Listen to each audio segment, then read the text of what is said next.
السلام علیکم ورحمۃ اللہ وبرکاتہ۔ کیسے ہیں آپ سب؟ امید کرتی ہوں بالکل ٹھیک ہوں گے، بالکل خیریت سے ہوں گے۔ اللہ پاک آپ کو ہمیشہ اسی طرح ہنستا رکھے، مسکراتا رکھے،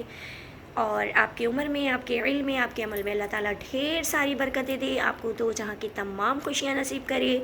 آپ کی اولاد کو آپ کی آنکھوں کی ٹھنڈک بنائے رکھے، اور زیادہ سے زیادہ آپ کو اچھے کام کرنے والا بنا دے، اچھے لوگوں کی صحبت میں بیٹھنے والا بنا دے، برائیوں سے اللہ پاک آپ کو دور کر دے، اور جو لوگ اس دنیا سے جا چکے ہیں اللہ پاک ان کی قبروں پر اپنی رحمتوں برکتوں کی بارش نازل عطا فرمائے، ان کے درجات بلند کرے، انہیں جنت الفردوس کا راستہ دکھائے۔ تو جی، آج جیسے کہ ہمارا جمعہ اسپیشل ہے، اور ہم جمعہ اسپیشل کے ساتھ آپ کے سامنے ایک بار پھر حاضر ہیں۔ تو جمعے کو میں بار بار آپ سے کہتی ہوں کہ زیادہ سے زیادہ درود شریف پڑھا کریں، درود شریف کا معمول بنائیں، اور جمعے کے دن ایک وقت ایسا ہوتا ہے جو قبولیت کا ہوتا ہے، اس میں دعائیں قبول کی جاتی ہیں، تو کوشش کیا کیجئے کہ جمعے کے دن سارا دن خوش رہا کریں، اور محبتیں لٹائیں، پیار بانٹیں، اور اچھی اچھی دعائیں کریں کہ اللہ پاک آپ کو سن رہا ہوتا ہے۔ تو جی، آج ہم آپ کو جمعہ اسپیشل میں جو سکھائیں گے وہ سکھائیں گے سواری پر سوار ہونے کی دعا۔ تو سواری پر سوار ہونے کی دعا جو ہے وہ سب کو یاد ہونی چاہیے، اور سب کو پڑھنی آنی چاہیے، اور خاص کر آپ اپنے بچوں کو بھی اس دعا کو سکھائیں، کیونکہ بچے اسکول بھی جاتے ہیں، بچے مدارس بھی جا رہے ہوتے ہیں، بچے ٹریول کر رہے ہوتے ہیں، سفر کر رہے ہوتے ہیں۔ اب ضروری نہیں ہے سواری جو ہے وہ گاڑی ہو، یا وہ بس ہو، یا اسکول کی وین ہو، بائک بھی سواری ہے، بچہ سائیکل پہ بھی گھر سے نکلتا ہے تو وہ بھی اس کی سواری ہی کہلاتی ہے۔ تو کوشش کیجئے کہ اپنے گھر کو تھوڑا سا دیندار بنائیے، ماحول کو دیندار بنائیے، اور عادت ڈالیے روزمرہ مصنون دعائیں خود بھی پڑھنے کی اور اپنے بچوں کو بھی پڑھانے کی۔ پھر ایک دفعہ کہوں گی کہ اللہ پاک نے ہمیں مٹی سے بنایا ہے، اور ہمیں مٹی میں ہی مل جانا ہے۔ ہماری دولت، ہماری جائیداد، ہماری زمینیں، ہمارے عالی شان محلوں جیسے مکان، سب کچھ اس دنیا میں رہ جائیں گے، ہم اپنے ساتھ کچھ لے کے نہیں جائیں گے سوائے اپنے اعمال کے۔ کچھ نہیں، روزانہ اپنے قیمتی وقت میں سے صرف 10 منٹ کا وقت نکالیے، قرآن پاک پر ڈسٹ لگنے مت دیجیے۔ 10 منٹ کے لیے 2 پیج قرآن کے پڑھیں، تجوید کے ساتھ اس کو پڑھنے کی کوشش کیجیے۔ 5 وقت نماز پڑھنے کی عادت ڈال لیجیے۔ استغفر اللہ ربی من کل ذنب واتوب الیہ، اپنی زبان سے ہر وقت اس کو جاری رکھیں، استغفر اللہ، استغفر اللہ، استغفر اللہ۔ یہ بھی آپ پڑھ سکتے ہیں، گناہوں سے معافی کے لیے ہے یہ۔ آپ دیکھیں، اگر دن بھر میں آپ کو معلوم ہے آپ نے نمازیں نہیں پڑھی، قرآن نہیں پڑھا، ٹائم نہیں ملا آپ کو، آپ ٹائم نہیں نکال سکے عبادت کے لیے، تو اگر آپ اپنے چلتے پھرتے زبان سے اس استغفار کی کثرت کو زیادہ سے زیادہ کریں گے تو بھی آپ کے گناہ اللہ پاک دھو رہا ہوتا ہے، کیونکہ وہ رب ہم پر ہماری 70 ماؤں سے بھی زیادہ رحم کرتا ہے۔ جیسے ہماری مائیں ہوتی ہیں نا، ہمارا خیال رکھ رہی ہوتی ہیں کہ بچہ گر نہیں جائے، اس کو چوٹ نہیں لگ جائے، بچہ ٹھنڈا پانی نہ پیے، اس کا گلا خراب ہو جائے گا، اس کا سینہ خراب ہو جائے گا، تو ہماری مائیں ہمارے خیال رکھ رہی ہوتی ہیں نا، ماں تو ہماری ایک ہوتی ہے نا۔ اللہ پاک ہماری 70 ماؤں سے زیادہ ہم پر رحم کرتا ہے، کرم کرتا ہے۔ آپ گناہ کرتے رہیں، کرتے رہیں، کرتے رہیں، اور اللہ سے معافی مانگتے رہیں، اللہ پاک آپ کو معاف کرتا رہے گا۔ لیکن اب اس کا مطلب یہ نہیں ہے کہ آپ یہ سوچ لیں کہ بس مجھے گناہ کرتے رہنے، کرتے رہنے، کرتے رہنے، اور میں صرف ایک جملہ معافی کا اپنے منہ سے نکالوں گا تو میرا رب مجھے معاف کر دے گا۔ وہ 70 ماؤں سے زیادہ رحم کرنے والا ہے، لیکن سچے دل سے آپ نے توبہ کرنی ہے۔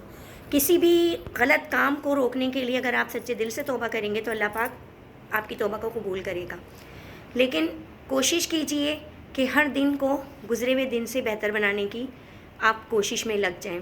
اگر آپ نے آج نماز نہیں پڑھی تو آپ نے یہ نیت کرنی ہے کہ کل مجھے پورے 5 وقت کی نماز ادا کرنی ہے۔ کچھ بھی ہو جائے، میں ایک ٹائم کا کھانا چھوڑ دوں گا، لیکن اپنی نمازوں سے میں کوتاہی نہیں برتوں گا، تو پھر دیکھیے آپ کے لیے آسانیاں ہو جائیں گی۔ چلتے پھرتے اٹھتے بیٹھتے درود شریف کی کثرت کیجیے، استغفار کی کثرت کیجیے، لا حول ولا قوت الا باللہ العلی العظیم، اس کی کثرت کیجیے، پڑھتے رہیں، اپنی زبان کو ہر وقت تر و تازہ رکھیں۔ ضروری نہیں ہے کہ آپ جو ہیں وہ بس کسی کے بارے میں سوچ رہے ہوں، کسی کی برائی کرنی ہے اور کسی کے خلاف آپ کوئی محاذ تیار کر رہے، ایسا کچھ مت کیجیے، کچھ مت سوچیے، صرف اپنی زبان کو ذکر اللہ سے تر رکھیے، تو آپ دیکھیے آپ کی زندگی آپ کے لیے آسان ہو جائے گی اور آسانی کے ساتھ آپ کی زندگی گزرے گی۔ اور پانی پینے کے طریقے، مطلب کھانا کھانے کے میں فوائد آپ کو بتا چکی تھی، کھانے کھانے کے طریقے میں آپ کو بتا چکی تھی۔ اب میں تھوڑا سا پانی پینے کے بارے میں بات کرنا چاہوں گی کہ دیکھیں میں نے اکثر یہ دیکھا ہے بچے فریج سے بوتلیں نکالتے ہیں، منہ لگاتے ہیں، کھڑے ہو کے پوری بوتل منہ لگا کر پانی کا پی جاتے ہیں۔ یہ میں کسی ایک گھر کی بات نہیں کر رہی، میں نے اکثریت بچوں کی ایسی دیکھی ہے، اور آج کل تو بچے کہیں اسکول جا رہے ہیں پڑھنے کے لیے یا مدارس جا رہے ہیں تو بوتلیں بچوں کو دے دی جاتی ہیں کہ جاؤ بیٹا اس سے پانی پیو۔ تھرماس تو بہت کم ہو گئے ہیں، فریج سے بوتلیں نکال کے بچوں کو دے دی جاتی ہیں، بچہ پوری بوتل اٹھاتا ہے، منہ سے لگاتے ہے اور گٹ گٹ گٹ گٹ گٹ گٹ ایک سانس میں پوری بوتل کا وہ پانی پی لیتا ہے۔ تو دیکھیے پانی پینے کے جو سنتیں ہیں نا وہ بھی ہمیں سیکھنی ہیں، ہمیں پتہ ہونی چاہیے کہ ہمیں پانی کس طرح پینا چاہیے اور کیا سنتیں ہیں پانی پینے کی۔ تو یہ چھوٹی چھوٹی چیزیں جو ہم اپنے روزمرہ استعمال میں رکھیں گے، کام میں رکھیں گے، آپ یقین کیجئے اس سے آپ کو خود ایک اچھی سی فیلنگ محسوس ہوگی، آپ کے اپنے گھر کا ماحول ایک آپ کو اچھا لگے گا۔ تو دیکھیں پانی کو آپ نے دیکھ کے پینا ہے، پانی کو آپ نے گلاس میں نکالا، اس کو دیکھا، دیکھے بغیر پانی نہیں پینا، دیکھ کے پینا ہے۔ پانی کو ہمیشہ سیدھے ہاتھ سے پینا ہے، پانی کو ہمیشہ بیٹھ کر پینا ہے، کہیں پہ بھی کھڑے ہونا اور آپ نے پانی پینا ہے تو آپ بیٹھ جائیے، بیٹھ کے پانی پینا ہے، پانی کو 3 سانس میں پینا ہے، ٹھیک ہے؟ اور پانی پینے سے پہلے بسم اللہ الرحمن الرحیم پڑھ لیں، پانی پینے کے بعد الحمدللہ، شکر الحمدللہ ادا کر لیں، ٹھیک ہے؟ یہ چیزیں آپ لوگوں نے اپنی خود بھی کرنی ہے، اپنے بچوں کو بھی سکھانا ہے اور اپنے گھر کے بڑوں کو بھی، بزرگوں کو بھی آپ نے یہ چیز سکھانی ہے۔ چلے کہیں ہم شادی بیاہ کی تقریب میں جاتے ہیں لیکن اگر ہم سنتوں پر عمل کرنے والے بن جاتے ہیں نا تو آپ یقین کیجئے ہم وہاں پہ بھی جا کے یہ کام کر رہے ہوتے ہیں، وہاں پہ تو چیئرز ہوتی ہیں تو چلے آپ نے چیئر پہ بیٹھ کر پانی پی لیا، لیکن کھڑے ہونے کی بہت زیادہ تنقید ہے کہ کھڑے ہو کے پانی نہیں پینا چاہیے، جہاں پہ بھی ہوں آپ بیٹھ جائیں، بیٹھ کے پانی پیجئے۔ اور زینہ ہے، اگر آپ کے گھر میں سیڑھیاں ہیں، اوپر چڑھنا ہے اترنا ہے، آپ نے نیچے اترتے وقت، سیڑھیاں اترتے وقت سبحان اللہ سبحان اللہ سبحان اللہ پڑھنا ہے، اور زینے کو جب آپ چڑھیں گے اوپر کی طرف چڑھیں گے اللہ اکبر اللہ اکبر اللہ اکبر، تو یہ بھی آپ کی نیکی میں شامل ہے، ہر قدم پہ نیکی ہے، آپ یقین کیجئے ہر قدم پہ آپ کے لیے نیکی ہے۔ ہر کام کو شروع کرنے سے پہلے، آپ کھانا کھانے کے لیے بیٹھے، کھانا کھانے سے پہلے کہ آپ نے دعا پڑھ لی، وہ آپ کی نیکی میں شامل ہو گیا۔ آپ نے پانی کی سنتیں ادا کر لی، وہ آپ کی نیکی میں شامل ہو گیا۔ آپ کی زبان ہر وقت ذکر میں مشغول ہو گئی، ٹھیک ہے؟ نمازیں ویسے ہی آپ نے پڑھ لی 5 وقت کی، قرآن کے لیے آپ نے 10 منٹ کا اپنا ٹائم نکال لیا، آپ یقین کیجئے آپ کی زندگی آپ کے لیے آسان ہو جائے گی۔ جب آپ رات کو سوئیں گے نا، جو لوگ کہتے ہیں نا کہ ہمیں بے سکونی ہے، ہمیں نیند نہیں آتی، ہم سکون سے سوتے نہیں ہیں، اگر آپ روزمرہ کے چھوٹے چھوٹے کاموں میں اپنی عبادت شامل کر لیں گے نا، آپ یقین کیجئے آپ کو رات کو سکون کی نیند آ جائے گی۔ رات کو سونے کے لیے جب لیٹے، سونے سے پہلے کی رات کو دعا پڑھ لیجیے، اللہم بسمک اموت و احیا، 3 بار قل هو اللہ احد پڑھ لیجیے، قل هو اللہ احد اللہ الصمد لم یلد ولم یولد ولم یکن لہ کفوا احد، 3 بار آپ نے قل هو اللہ احد پڑھ لی، 1 بار آپ آیت الکرسی پڑھ لیجیے، اور بستر کو جھاڑ کے اچھی طریقے سے آپ سیدھی کروٹ پہ سو جائیں۔ دیکھیں ساری زندگی انسان پیسہ کمانے میں، گھر کو بنانے میں، ہر چیز میں لگتا ہے، وہ اپنے لیے ٹائم نکالتا ہی نہیں ہے۔ اگر ہم روزمرہ کے کاموں میں سے 10 منٹ کا بھی ٹائم اپنے لیے نکالیں گے نا، اپنی آخرت کے لیے نکالیں گے تو ہم بہت کچھ ذخیرہ کر لیں گے، ہمیں کسی کے سہارے کی ضرورت نہیں پڑی ہوگی۔ جب ہم تنہا قبر کے اندر پڑے ہوں گے نا،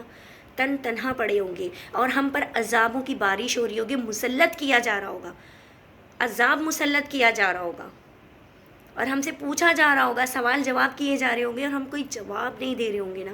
تو اس وقت ہم اللہ تعالیٰ سے یہ فریاد کریں گے بس ایک موقع اور مل جائے، ہمیں اس دنیا میں واپس دوبارہ بھیج دو، ہم اپنی عبادت کر کے واپس لوٹ آئیں گے، لیکن اس وقت ہمارے پاس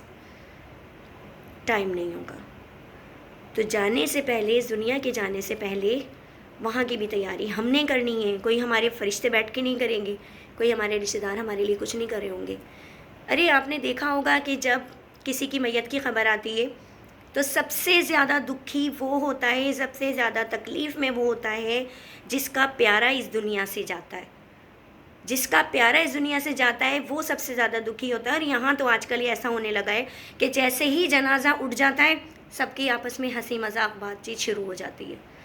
سب بھول جاتے ہیں کہ اس گھر میں میت، یہ میت کا گھر ہے۔ بس جو اس کے اپنے پیارے ہوتے ہیں نا، اس کی ماں، اس کی بہن، اس کی بیٹی، اگر شادی شدہ مرد ہے تو اس کی بیوی، اگر شادی شدہ عورت ہے تو اس کے ہسبینڈ، اس کے بچے، یہ سب دکھ میں آپ کو نظر آئیں گے۔ اور اس کے علاوہ جتنے بھی لوگ بیٹھے ہوتے ہیں نا، آپ یقین کیجئے صرف کھانے پہ ٹوٹے ہوئے ہوتے ہیں، کوئی دکھ کوئی تکلیف ان کو نہیں ہوتی۔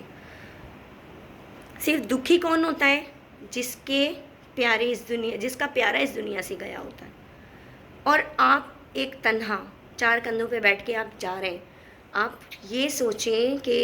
سب دفنا کے آپ کو واپس آ جائیں گے، آپ کے ساتھ آپ کی قبر میں کوئی نہیں جائے گا، کوئی بھی نہیں جائے گا۔ اللہ پاک آخری ٹائم تک موقع دیتا ہے کہ اے بندے سچے دل سے مجھ سے توبہ کر لے، میں تیری توبہ قبول کر لوں گا۔ لیکن ہم پیسہ کمانے کے اس میں لگے ہوتے ہیں، گھر کو بنانے کے اس میں لگے ہوئے ہوتے ہیں، بچوں کے اچھے مستقبل کو سوچ رہے ہوتے ہیں، بہت کوشش کر رہے ہوتے ہیں ہمارے بچے اچھی تعلیم حاصل کر لیں، ہمارے بچے اچھا کھائیں پئیں، ہم اسی تیاریوں میں لگے ہوتے ہیں۔ لیکن اپنی آخرت کے لیے ہم کچھ نہیں سوچ رہے ہوتے، کچھ نہیں پتہ، بھروسہ نہیں ہے زندگی کا، میں ابھی بیٹھی ہوں، کل آپ کے سامنے نہ رہوں، کچھ نہیں معلوم۔ لیکن ہم اگر اپنی نیکیاں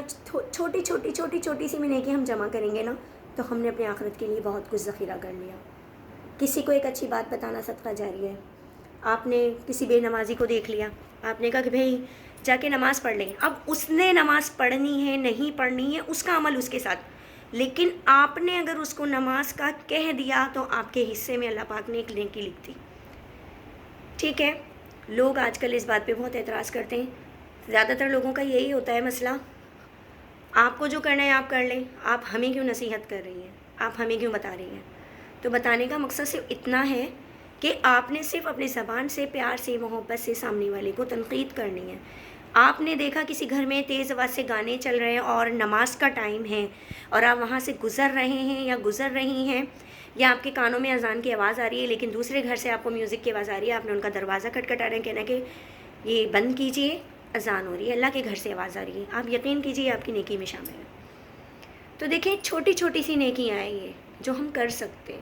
اس پہ کوئی تنقید نہیں ہے، کوئی وہ نہیں ہے، ممانعت نہیں ہے کہ ہم ایسا نہیں کر سکتے، ہم ایسا نہیں کر سکتے۔ کسی کو نماز کے لیے کہنا، نماز کی ترغیب دلانا، نماز کے لیے راضی کرنا، یہ آپ کی عبادت میں شامل ہے۔ تو چلیے آج ہم آپ کو بتا رہے ہیں گاڑی میں سوار ہونے کی دعا، کسی بھی سواری پہ سوار ہونے کی دعا۔ تو جی دعا ہے سبحان الذی سخر لنا ھذا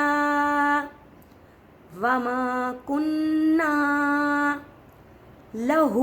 مقرنين وإنا إلى ربنا لمنقلبون۔ یہ ہے سواری پر سوار ہونے کی دعا۔ امید کرتی ہوں دعا کو آپ یاد کریں گے، دعا کو آپ پڑھیں گے، اور بہت اچھے طریقے سے اس کو اپنے گھر والوں کو، اپنے چھوٹے بچوں کو بھی سکھائیں گے۔ کسی بھی سواری پر سوار ہونے کی دعا ہے، اللہ پاک جس بھی سواری پر آپ سوار ہوں اس سواری پر آپ کو اللہ پاک اپنے حفظ و امان تک، آپ کی منزل مقصود تک لے کر جائے، کسی بھی حادثے کی نظر نہ ہو آپ کی سواری، اور اللہ تعالیٰ آپ کو دین کی طرف راغب کرنے کی کوشش کرے۔ انشاءاللہ زندگی رہی تو نیکسٹ ویڈیو کے ساتھ دوبارہ حاضر ہوں گے، بہت سارے پرخلوص دعاؤں کے ساتھ۔ آپ مجھے بھی دعاؤں میں یاد رکھیے، میں بھی آپ کو دعاؤں میں یاد رکھوں گی۔ کوئی کوتاہی ہو گئی ہو، کوئی غلطی ہو گئی ہو تو معاف کیجیے گا، کسی کی دل آزاری ہو گئی ہو تو معاف کیجیے گا، اور اسی کے ساتھ اجازت چاہتی ہوں۔ السلام علیکم ورحمۃ اللہ وبرکاتہ۔